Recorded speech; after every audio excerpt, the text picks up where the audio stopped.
Hi there, it's Sylrette. I'm going to be washing my 1-year post-relaxer transitioning hair while I talk about what it's like at this stage, the overall experience, some handy tips, and plans to big chop.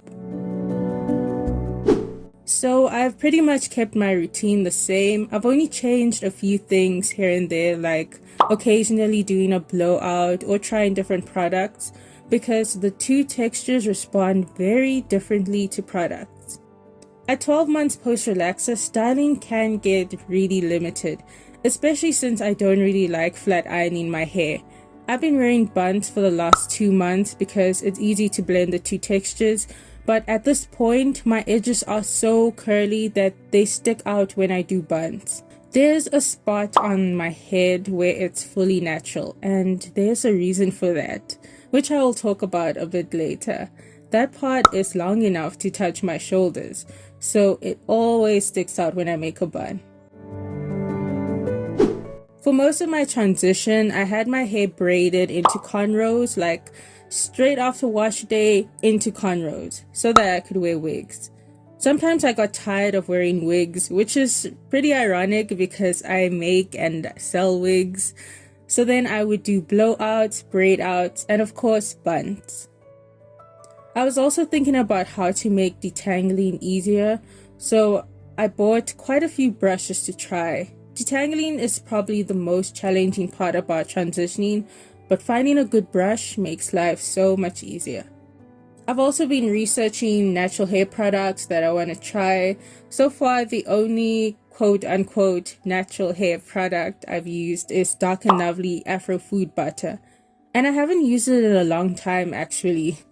My hair just didn't feel as moisturized as it could have been. It just felt greasy.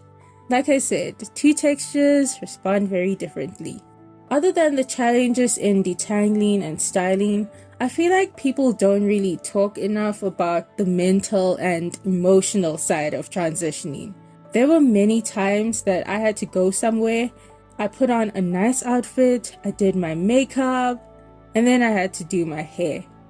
I would just look in the mirror and be like, ugh, this is not nice. I don't feel pretty. And I would want to cut it right then and there. I actually did cut a part off one day, which is why I have one natural spot on the back of my head. But I didn't go on because I had to go somewhere, like I said. You really have to mentally prepare yourself for this journey. I stopped watching certain channels and following some Instagram pages because it just wasn't helping me mentally.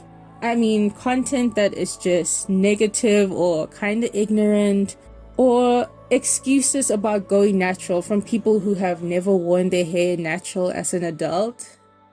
Like, as entertaining as that may be to listen to other people vent, that's not gonna help you.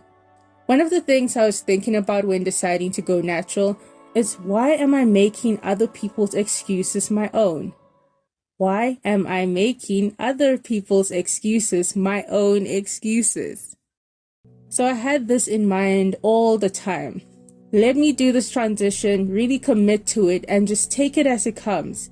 And here I am, a year since my last relaxer, not turning back. Don't try to force a hairstyle. The number one tip I have is, don't try to force a hairstyle. When you don't know what to do, put it away. Just put it away. Easiest thing to do when you have limited time to style your hair is buns or wigs. Long term, you can do braids or twists. I just don't have the patience for that, to be honest.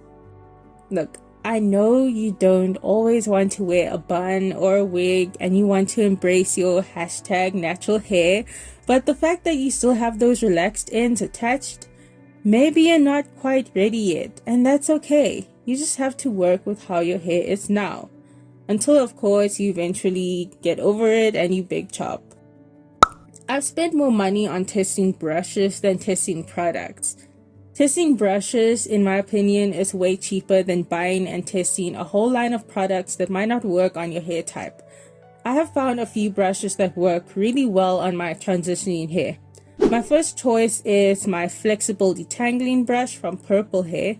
Second choice is this wide tooth comb that came in a set of 3 at Mr. Price. third choice is this detangling brush that I got on Wish many years ago, and I also used it to massage my scalp when I couldn't find a shower brush. Fourth choice is this afro pick with metal teeth that came with the wide tooth comb from Mr. Price. I don't always use this, but it does work surprisingly well for detangling.